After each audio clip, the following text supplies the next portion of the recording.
اعوذ باللہ من الشیطان الرجیم بسم اللہ الرحمن الرحیم الحمد للہ رب العالمین والصلاة والسلام علی اشرف الانبیاء والمرسلین وآلہ الطیبین الطاہرین۔ اعوذ باللہ من الشیطان الرجیم انا نحن نزلنا الذکر وانا لہ لحافظون۔ قرآن کی جمع و تدوین کے سلسلے میں ہم یہ موقف اختیار کر رہے تھے کہ قرآن عصر رسالت مآب صلی اللہ علیہ وآلہ وسلم میں جامع اور مدون تھا اور کتابی شکل میں لوگوں کے ہاتھوں میں تھا، علاوہ اس کے کہ لوگوں کے دلوں میں حفظ تھا۔ بہت سے ہزاروں کی تعداد میں حافظین کل قرآن موجود تھے اور تمام قرآن عصر رسالت مآب میں مدون تھا۔ یہ ہمارا موقف ہے، مدلل موقف ہے، اس پر دلیل یقینی دلائل موجود ہم نے پہلے قائم کیا۔ ان دلائل میں کسی قسم کے شک و ریب کے لیے کوئی گنجائش نہیں ہے۔ اس رائے کے یا اس موقف کے مقابلے میں ایک موقف ہے جس کے مطابق کہا جاتا ہے کہ قرآن عصر رسالت میں مدون نہیں تھا۔ قرآن رسول کریم صلی اللہ علیہ وآلہ وسلم کے بعد مدون ہوا، عصر رسالت میں منتشر تھا، اوراق میں، صحیفوں میں، سینوں میں، اور مختلف لوگوں کے پاس، کسی کے پاس 2 آیت، کسی کے پاس 1 آیت، کسی کے پاس 1 سورہ 2 سورہ، اس طرح متفرق لوگوں میں منتشر اجزاء کی شکل میں تھا قرآن۔ عصر رسالت مآب میں قرآن مدون نہیں تھا، کتابی شکل میں نہیں تھا، مرتب نہیں تھا، منتشر تھا، مختلف لوگوں کے پاس تھا۔ یہ ایک دوسرا موقع۔ اور عصر رسالت مآب کے بعد قرآن جامع ہوا، قرآن کی تدوین ہوئی، رسول اللہ کے بعد قرآن کی تدوین ہوئی۔ اور اس سلسلے میں ایک روایت پیش کی جاتی ہے۔ اس روایت کو تقریباً سب نے قبول کیا اور لے لیا اور اس کو مسلمات کی طرح تسلیم کر لیا، اس پر بحث بھی نہیں کی کسی نے سے مراد یعنی اکثر لوگوں نے بحث نہیں کی، اس پر بحث کافی ہم نے کی اور لوگوں نے بھی بحث کی ہے، یہ کوئی متفقہ نہیں ہے، لیکن بہت سارے لوگوں نے اس روایت کو قبول کیا کہ قرآن رسالت مآب کے بعد جامع ہو گیا، قرآن کی تدوین بعد میں ہو گئی۔ کیسے ہوئی وہ واقعہ بیان کرتے ہیں، اور ہم کو تعجب ہے کہ اس واقعے کو سب لوگ قبول کرتے ہیں۔ ہم اس واقعے کو پیش کرتے ہیں اور پھر اس واقعے کو پیش کرنے کے بعد اس واقعے پر ہم تنقیدی نگاہ ڈالتے ہیں۔ ہم نے اپنے ترجمے کے تمہید میں، مقدمے میں بھی اس پر تفصیل سے روشنی ڈالی ہے۔ وہاں بھی ہم نے ذکر کیا ہے کہ حقائق جو ہے وہ ہم کو مجبور کرتے ہیں کہ اس نظریے کے اوپر اس کو لوگ کھلے دل سے لے، اہل نظر جو ہے وہ علمی اعتبار سے اس چیز کو لے لے، مسلکی اور فرقی اعتبار سے نہ لے۔ ایک علمی تحقیق ہے اور دلیل اور حوالوں سے بات کی جاتی ہے، نہ فرقوں کی بنیاد کے اوپر۔ ہمارا یہ موقف ہے، اس فرقے کا موقف ہے، یہ ہے، اس حوالے سے نہیں، اس دلیل کا موقف ہے،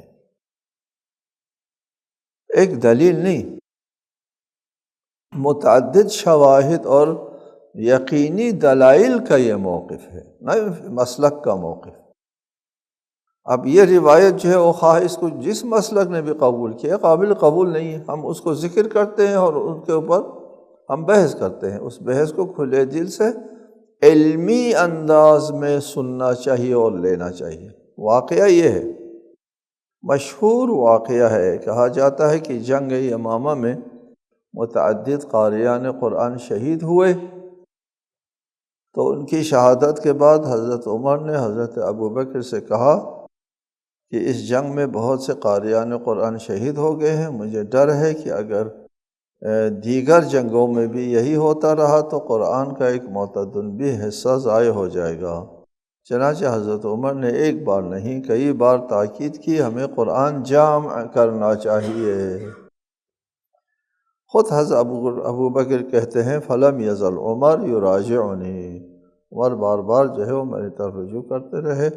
حضرت عمر کے اصرار پر حضرت ابوبکر نے زید بن ثابت انصاری کو بلایا اور ان سے کہا، یہ واقعہ ہے، وہ روایت میں بیان کر رہا ہوں، انک رجل شاب عاقل لا نتہمک قد کنت تکتب الوحی لرسول اللہ فتتبع القرآن فاجمعہ، یعنی اس کو جمع کرو، تو ایک جوان آدمی ہے، ہم تم کو قابل بھروسہ سمجھتے ہیں، لا نتہمک، قابل بھروسہ سمجھتے ہیں، اور تو رسول اللہ کے لیے وحی کا کاتب تھا، لکھتا تھا، ابھی قرآن کی جستجو کرو اور اسے جمع کرو، فتتبع القرآن فاجمعہ، اس کو جمع کرو۔ زید نے ایک سوال اٹھایا اور حضرت ابوبکر سے کہا کیف تفعلان شیئا لم یفعلہ رسول اللہ، آپ وہ کام کیسے کریں گے جسے رسول اللہ نے انجام نہیں دیا، یعنی رسول اللہ نے قرآن جمع نہیں کیا، آپ لوگ جمع کیوں کر رہے ہیں؟ آخر کار زید نے اس امر کو سنگینی کے اظہار کے ساتھ اس ذمہ داری کو قبول کیا۔ یہ روایت ہے، ابھی روایت کا سلسلہ جاری ہے۔ ایک 25 رکنی کمیٹی تشکیل دی اور اعلان کیا کہ جس نے بھی رسول اللہ سے قرآن کا کچھ حصہ اخذ کیا ہو وہ ہمارے پاس جمع کرائے، اور جب تک اس کے قرآن ہونے پر 2 گواہ پیش نہ ہو وہ اسے قرآن کے طور پر قبول نہ کرتے، سوائے خزیمہ بن ثابت انصاری کے کہ ان کی پیش کردہ آیتوں کو بلا گواہ قبول کرتے تھے، کیونکہ رسول اللہ نے ان کی ایک گواہی کو 2 گواہوں کا مرتبہ دیا تھا۔ اسی اثنا میں حضرت عمر یہ عبارت لے کر آئے، الشیخ والشیخۃ اذا زنیا فرجموہما البتہ نکالا من اللہ۔ زید نے حضرت عمر کی پیش کردہ عبارت کو قرآن کے طور پر تسلیم کرنے سے انکار کر دیا، کیونکہ حضرت عمر کے پاس مطلوبہ گواہ موجود نہ تھے۔ یہ ہے وہ روایت۔ اس طرح زید بن ثابت نے جمع قرآن کا عمل مکمل کیا اور اس نسخے کو ان صندوق میں بألفاظ روایت ایک ربعہ میں محفوظ کر لیا۔ زید بن ثابت نے رسول اللہ کے بعد لوگوں کو دعوت دی قرآن پیش کرو، قرآن پیش کیا گیا اور 2 گواہ کی بنیاد پر قرآن جمع کیا، اور کبھی تو 1 گواہ کی بنیاد پر بھی قرآن جمع قبول کر لیا گیا۔ پھر اس قرآن کو زید بن ثابت نے جو جمع کیا تھا اس قرآن کو محفوظ کیا، ایک سیف میں ایک ربعہ نام دیا گیا ہے، روایت میں ربعہ میں اس قرآن کو محفوظ کر لیا گیا۔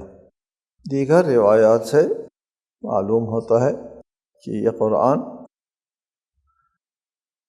خلیفہ وقت کے پاس ہوا کرتا تھا، حضرت ابوبکر کے پاس، پھر اس کے بعد حضرت عمر کے پاس، پھر اس کے بعد حضرت عثمان کے پاس یہ قرآن نہیں آیا، بلکہ حضرت حفصہ کے پاس جو حضرت عمر کی صاحبزادی ہیں ان کے پاس یہ قرآن محفوظ رہا۔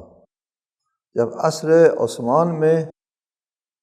عثمان میں جمع قرآن کی نوبت آئی تو یہ قرآن باہر آیا ایک مرتبہ صرف، اور پھر اس سے بھی تطبیق کرنے کی زید بن ثابت کی قراءت کہتے ہیں۔ زید بن ثابت کی کیا قراءت ہے اس کو نگاہ کرنے کے لیے ایک مرتبہ یہ قرآن سامنے آیا۔ یہ ہے کہ قرآن اس موقف کے مطابق قرآن عصر رسالت مآب صلی اللہ علیہ وآلہ وسلم میں جمع نہیں تھا، بلکہ رسول اللہ کے بعد زید بن ثابت نے جمع کیا ہے۔ ہم اس روایت پر بحث کرتے ہیں، علمی بحث کرتے ہیں، مسلکی نہیں، یہ ہم یہ کہتے ہیں آپ یہ کہتے ہیں، نہیں، دلیل یہ کہتی ہے۔ پہلی بات جو اس پر تبصرہ ہے اس روایت پر، پہلی بات یہ ہے کہ تمام مسلمانوں کا اتفاق ہے کہ قرآن تواتر سے ثابت ہوا ہے۔ حافظین قرآن 10,000 کی تعداد میں موجود تھے، اور قرآن سینوں میں محفوظ تھے، اور جامعین قرآن جو ہے وہ متعدد جو ہے وہ جامعین قرآن عصر رسالت مآب میں موجود تھے۔ قرآن کے ضائع ہونے کا کوئی خطرہ نہیں تھا رسالت مآب کے زمانے میں۔ اب بعد میں ہم بتائیں گے، قرآن تواتر سے ثابت ہوتا ہے، نہ دو گواہ سے۔ اس روایت میں کہا گیا ہے کہ قرآن کو 2 گواہ سے ثابت کیا گیا ہے، اور کبھی تو 2 گواہ تک نہیں ملے، ایک گواہ کی بنیاد پر خزیمہ کو اللہ کے رسول نے 2 گواہ کا مقام دیا تھا، لہٰذا زید بن ثابت نے بھی ایک آدمی کو 2 گواہ کا مقام دیا۔ اور حضرت عمر کے اس عبارت کو قرآن میں شامل اس لیے نہیں کیا کہ دوسرا آدمی نہیں ملا، اور اگر دوسرا آدمی مل جاتا تو یہ بھی قرآن کا حصہ ہو جاتا۔ یہ مسلمانوں کا جو اجماعی موقف ہے اس کے خلاف ہے۔ اجماعی موقف کیا ہے؟ قرآن تواتر سے ثابت ہوتا ہے، نہ 2 گواہ سے۔ 2 گواہ سے ثابت ہونا، وہ شرعی عدالت میں کسی کا دعویٰ ثابت کرنے کے لیے 2 گواہ چاہیے ہوتا ہے۔ قرآن کے ثبوت کے لیے 2 گواہ کی بنیاد کے اوپر، لہٰذا یہ روایت جو ہے وہ قابل قبول نہیں ہے، کیونکہ اس میں کہا ہے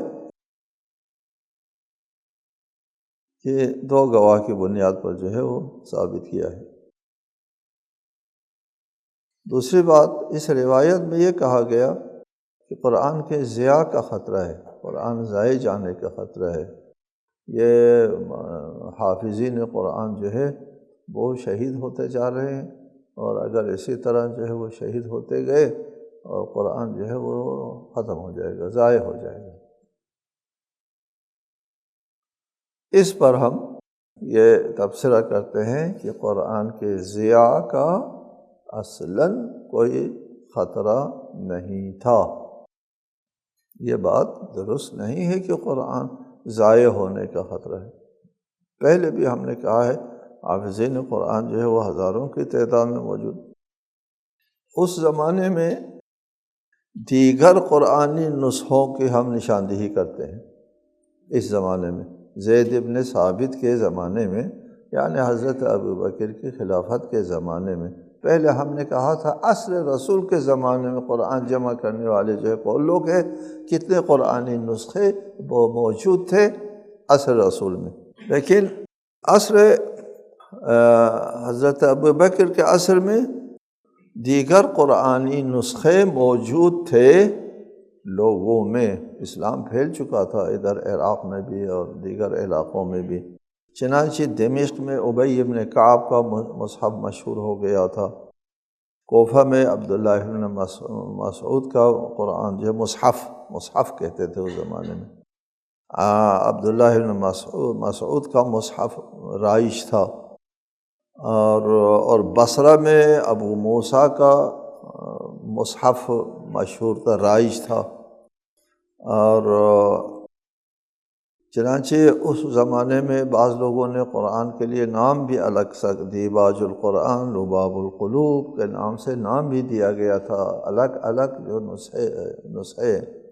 نسخہ قرآن جس کو مصحف کہتے ہیں، مصحف عبداللہ بن مسعود، مصحف ابو موسیٰ، مصحف مقداد، ان لوگوں کے مصاحف قرآن رائج تھا لوگوں میں، لوگوں کے پاس کوئی قرآن نہیں تھا۔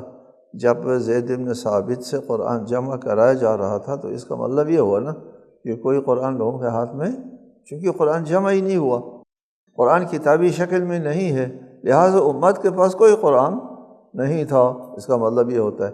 جبکہ ادھر معلوم ہے، سب کے لیے واضح ہے کہ یہ قرآن جو ہے ان علاقوں میں رائج تھا۔ بعد میں بھی اس کا بار بار ذکر آتا ہے ان قرآنوں کا جو ان علاقوں میں رائج تھا۔ یہ جب حضرت عثمان کے زمانے میں قرآن کو ایک ہی قراءت پر جمع کرنے کی تحریک ہوئی تو ان سب قرآنوں کو جمع کیا، تو وہاں بھی ان کا نام آتا ہے، ان قرآنوں کا نام آتا ہے۔ یہ تو ہو گئے وہ مشاہیر نسخے جو اس وقت امت میں مختلف علاقوں میں وہ تھے، رائج ہوئے تھے، لوگوں کے ہاتھوں میں تھا۔ ہم ان تمام قرآنی نسخوں کا ذکر کرتے ہیں جو رسالت مآب کے بعد لوگوں کے پاس موجود تھے۔ یہ ضیاء قرآن کا اصلاً کوئی خدشہ نہیں تھا، کوئی تصور ہی نہیں تھا، امت کے پاس کوئی تصور نہیں تھا۔ سب سے پہلا قرآن حضرت علی علیہ السلام نے جو قرآن جمع کیا تھا، اس کا ذکر پہلے بھی آیا، اس کی ایک تفصیل ہے کہ جیسا کہ رسالت مآب نے وصیت فرمائی کہ یا علی ان القرآن خلف فراشی، وہ قراطیس میں ہے اور حریر میں ہے، اس میں اپریشم کے کپڑوں کے اوپر اور کاغذوں کے اوپر ہے، یعنی مختلف ٹکڑوں میں نہیں تھا جیسے ہوتے ہیں لکڑی کے ٹکڑوں میں اور ہڈی کے ٹکڑوں میں نہیں تھا۔ دو چیزوں کا ذکر آیا، قرآن جو ہے نسخہ محمدی جو ہے وہ مرتب ہوا تھا فی القراطیس والحریر، ریشمی کپڑوں کے اوپر اور کاغذوں کے اوپر مدون تھا نسخہ محمدی۔ حضرت علی کا نسخہ وہی نسخہ محمدی ہے۔ اس نسخہ محمدی کو حضرت علی نے تنزیل و تعویل دونوں پر مشتمل جو ہے وہ کتاب بنائی اور امت کو پیش کیا۔ اس قرآن کو رسالت مآب نے پیش کیا، حضرت علی کے لیے وصیت فرمائی کہ اس کو اپنے پاس محفوظ رکھو۔ حضرت علی نے اس کو مدون کیا، مدون بہی معنی کہ اس کی تفسیر کے ساتھ۔ حضرت علی کے جمع قرآن اس طرح نہیں تھا جس طرح عصر رسالت مآب میں اور لوگوں نے قرآن جمع کیا ہے، نہ اس طرح تھا کہ رسالت مآب کے بعد جو لوگوں کے درمیان میں قرآن مدون اور مروج تھا، نہ وہ تھا، اس لیے کہ تنزیل اور تعویل دونوں پر مشتمل تھا یہ قرآن۔ حضرت علی نے اس قرآن کو جمع کیا، چنانچہ یہاں پر ہم نے کچھ روایات ایسے بھی ذکر کی ہیں کہ حضرت علی جو ہے وہ نزول وحی کے پہلے دن سے لے کر آخری لمحے تک رسالت مآب کے ساتھ سائے کی طرح رہے۔ نزول وحی کے پہلے مرحلے میں بھی موجود تھے۔ اس وقت حضرت علی نے فرمایا وَلَقَدْ سَمِعْتُ رَنَّةَ الشَّيْطَانِ حِينَمَا نَزَلَ الْوَحْيُ عَلَى رسول اللہ صلی اللہ علیہ وآلہ وسلم۔ رسالت مآب پر جب وحی نازل ہوئی تو میں نے شیطان کی چیخ سنی۔ میں نے پوچھا یا رسول اللہ یہ کیا ہے؟ کہا شیطان کی چیخ ہے جو میرے اوپر وحی نازل ہونے سے وہ اس کو اذیت ہو رہی ہے۔ پھر فرمایا تھا کہ انک تسمع ما اسمع وترى ما ارى الا انک لست بنبی، تو وہی کچھ سنتے ہو جو میں سنتا ہوں، وہی چیز دیکھتے ہو جو میں دیکھتا ہوں، مگر یہ کہ آپ نبی نہیں۔ حضرت رسالت مآب کے ساتھ حضرت علی ہمیشہ سائے کی طرح رہے ہیں۔ راوی کہتا ہے قال ابن مطعم ابن عدی لنا وَنَحْنُ صِبْيَانٌ بِمَكَّةَ، ابن عدی کہتا ہے کہ ہم جب مکے میں بچے تھے تو ہم کہتے تھے أَلَا تَرَوْنَ حُبَّ هَذَا الْغُلَامِ یعنی علی لِمُحَمَّدٍ وَاتِّبَاعُهُ لَهُ دُونَ أَبِيهِ، یہ دیکھو اس علی کو، یہ محمد کے ساتھ پیچھے پیچھے کیسے دوڑتا پھرتا ہے اپنے باپ کو چھوڑ کر۔ بچپنے میں ہم بھی جب بچے تھے، علی بھی بچہ تھا، تو محمد کے ساتھ۔ ابن اعمش راوی ہے کہ حضرت علی نے فرمایا ما نزلت آیت الا وانا علمت فی من نزلت وأین نزلت وعلی من نزلت ان ربی وهب لی قلبا عقولا ولسانا طلقا۔ فرمایا کہ وہی آیت قرآن کی ایسی نہیں ہے، مگر یہ کہ مجھے علم ہے کہ کس سلسلے میں اتری اور کہاں اتری اور کس کے بارے میں اتری۔ یقیناً میرے رب نے مجھے ایک عقل مند دل اور فصیح زبان عنایت فرمائی ہے۔ فرمایا سلونی عن کتاب اللہ فإنہ لیس من آیت الا وقد عرفت بلیل نزلت ام بنہار ام فی سہل او فی جبل، مجھ سے کتاب اللہ کے بارے میں پوچھ لو، کیونکہ کوئی آیت ایسی نہیں ہے جسے میں نہ جانتا ہوں کہ رات کو نازل ہوئی ہے یا دن میں یا میدان میں نازل ہوئے ہے یا پہاڑ پر۔ اس قسم کے بہت سارے روایات کی حضرت علی کی روایت جمع کر کے قرآن کو جب امت کے سامنے مسجد نبوی میں پیش کیا، پوری امت کے سامنے مسجد نبوی میں جب لوگ تھے اور وقت کا خلیفہ بھی موجود تھا، اور صاحب کے سامنے جب قرآن کو حضرت علی نے مکمل کرنے کے بعد، یعنی تأویل اور تنزیل دونوں پر مشتمل پیش کیا، تو ان لوگوں نے کہا کہ اگر آپ کے پاس قرآن ہے تو ہمارے پاس بھی قرآن ہے، ہم کو آپ کے قرآن کی کوئی ضرورت نہیں ہے۔ اس قرآن کو مسترد کیا۔ اس قرآن کو مسترد کرتے ہوئے کیا کہا؟ اگر آپ کے پاس قرآن ہے تو ہمارے پاس بھی قرآن ہے۔ ایک اس روایت میں کہتے ہیں ہمارے پاس کوئی قرآن نہیں ہے، رسول اللہ کے پاس بعد کوئی قرآن نہیں تھا، قرآن منتشر تھا لوگوں کے دلوں میں، کتابی شکل میں کوئی قرآن نہیں تھا۔ یہ اس کے ساتھ متضاد ہے۔ اس کو ہم نے نام دیا ہے نسخہ محمدی۔ حضرت علی کا جو نسخہ ہے یہ وہی قرآن ہے جو خلف فراشی فرمایا رسالت مآب نے، وہی قرآن اٹھا کر کے حضرت علی لے گئے اور ان آیات کے ذیل میں تاویل بھی لکھ دی۔ اس نسخہ محمدی کے بارے میں، ان کی انفرادیت کے بارے میں اقوال ہے لوگوں کے، ان سب کو ہم یہاں ذکر نہیں کرتے۔ ان علی قدم فی مصحفہ المنسوخ علی الناسخ وکتب فیہ تأویل بعض الآیات وتفسیرها بالتفصیل۔ یہ شیخ مفید فرماتے ہیں، خود حضرت علی نے فرمایا تھا وَلَقَدْ جِئْتُهُمْ بِالْكِتَابِ مُشْتَمِلًا عَلَى التَّنزِيلِ وَالتَّأْوِيلِ، میں کتاب اللہ کو پیش کیا تھا ان کے سامنے جو تنزیل اور تاویل دونوں پر مشتمل ہے۔ لہٰذا یہ روایت جس میں کہا گیا ہے کہ قرآن جو ہے ضائع ہونے کا خطرہ ہے، دوسرا قرآن ابو حذیفہ کے غلام کے پاس موجود تھا رسالت مآب کے بعد، حضرت ابو بکر کے زمانے میں، ایک قرآن علی کا قرآن، یعنی نسخہ محمدی۔ علی کا کہنا بھی صحیح ہے چونکہ علی نے اس کو تعویل بھی اس میں اضافہ کر کے اس کو مدون کیا تھا۔ نسخہ محمدی بھی کہہ سکتے ہیں اس کو، اس لیے کہ وہی نسخہ تھا جو کاتبین وحی نے رسالت مآب کے لیے لکھا تھا۔ دوسرا نسخہ ہے سالم کا، جو ابو حذیفہ کا غلام ہے، ان کا شمار اصحاب صفہ میں ہوتا ہے، آپ کا ایک مصحف تھا۔ تیسرا مصحف جو ہے ابو زید قیس ابن سکن کا ہے۔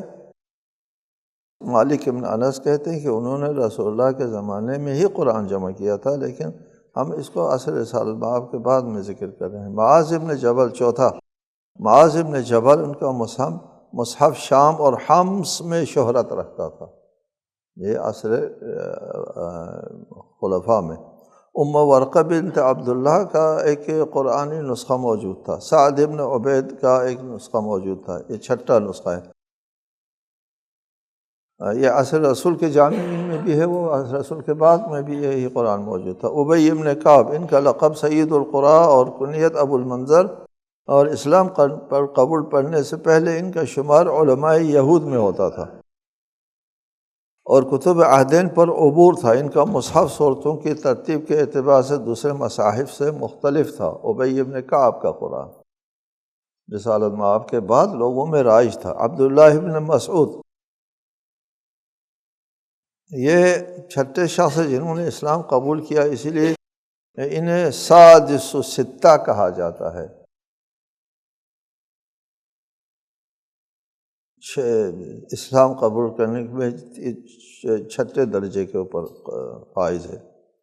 ان کے مصحف کو نہایت شہرت حاصل تھی۔ ابو الدرداء 9واں نسخہ، ان کا شمار بھی عصر رسول کے جابعین قرآن میں ہوتا ہے۔ مقداد ابن اسود، ان کا قرآن حمص اور شام میں مشہور تھا۔ ابو موسیٰ اشعری، ان کا مصحف بصرہ میں رائج تھا اور خود بصرہ کے حاکم بھی رہ چکے تھے، کو لباب القلوب کہا جاتا تھا۔ حضرت حفصہ بنت عمر کہتے ہیں کہ حضرت حفصہ لکھنا پڑھنا جانتی تھی۔ انہوں نے بحکم رسول خدا حضرت لیلہ بنت عبداللہ ابن عبد شمس سے کتابت سیکھی تھی۔ انہوں نے اپنے لیے ایک مصحف تیار کیا تھا، یہ اس مصحف کے علاوہ تھا جسے حضرت ابوبکر نے جمع کر لیا تھا، وہ بھی ان کے پاس آ گیا نا، وہ مصحف بھی حضرت عمر کے بعد حضرت حفصہ کے پاس آ گیا، تو حضرت حفصہ کے پاس 2 قرآنی نسخے ہو گئے۔ ایک قرآنی نسخہ انہوں نے خود تیار کر لیا تھا اور دوسرا قرآنی نسخہ زید ابن ثابت کا تیار کردہ، جس کو ہم سرکاری نسخہ کہتے ہیں۔ یعنی حضرت علی کے نسخہ قرآن کو ہم نسخہ محمدی کہتے ہیں اور زید ابن ثابت کے نسخے کو سرکاری نسخہ کہتے ہیں۔ یہ سرکاری نسخہ بھی حضرت حفصہ کے پاس آ گیا اور اپنا تیار کردہ نسخہ، 2 نسخے ہو گئے ان کے پاس۔ یہ تو بعد میں آ گیا یہ نسخہ۔ زید ابن ثابت کا نسخہ، زید ابن ثابت خود بھی ایک قرآن جمع کیا ہوا تھا۔ دوسری روایت میں ہے کہ زید ابن ثابت نے قرآن جمع کر رکھا تھا، اور یہ اس کے ساتھ بھی متصادم ہے۔ زید ابن ثابت کا یہ کہنا ہے کہ آپ لوگ وہ کام کیسے کرتے ہیں جو رسول اللہ نے نہیں کیا، یعنی قرآن رسول اللہ نے جمع نہیں کیا، آپ لوگ کیسے جمع کرتے ہیں، جبکہ اس روایت کے مطابق خود زید ابن ثابت کے پاس جمع شدہ قرآن موجود تھا۔ جب زید ابن ثابت کے پاس خود قرآن جمع شدہ موجود تھا اس روایت کی بنا پر، تو وہ کیسے کہتے ہیں کہ قرآن ضائع ہونے کا خطرہ ہے۔ عقبہ بن عامر، ان کا بھی اپنا مصحف تھا، کہا جاتا ہے یہ مصحف 4 صدی ہجری تک موجود تھا، یہ ابن عامر کا نسخہ۔ عبداللہ ابن عمر، ان کا شمار بھی زمانے رسول میں قرآن جمع کرنے والوں میں ہوتا ہے، پہلے ذکر آ گیا۔ انس ابن مالک، ان کا بھی اپنا ایک مصحف تھا۔ یہ 19-20 نسخے ہیں، یہ ہے وہ قرآنی نسخے جو عہد رسول میں جمع کر لیے گئے تھے اور ان کی موجودگی میں ضیاع قرآن کا سرے سے کوئی خطرہ نہ تھا۔ پھر ہم سوال کرتے ہیں اس روایات کے اوپر کہ اگر عصر خلفاء میں قرآن جو ہے جمع کیا گیا ہے اور اس سے پہلے قرآن کا کوئی نسخہ موجود نہیں تھا، تو امت کے پاس قرآن جو ہے وہ نہیں تھا، تو پھر اس قرآن کو جو حضرت زید بن ثابت نے جمع کیا ہے یا سرکاری نسخے کو پورے مسلمانوں میں رائج ہونا چاہیے تھا۔ قرآن نہیں نا لوگوں میں، تو اس کو رائج ہونا چاہیے تھا، جبکہ یہ قرآن رائج نہیں ہوا، ایک ربع میں محفوظ رہا۔ اس پر ہم آئندہ تبصرہ کریں گے انشاءاللہ تعالی۔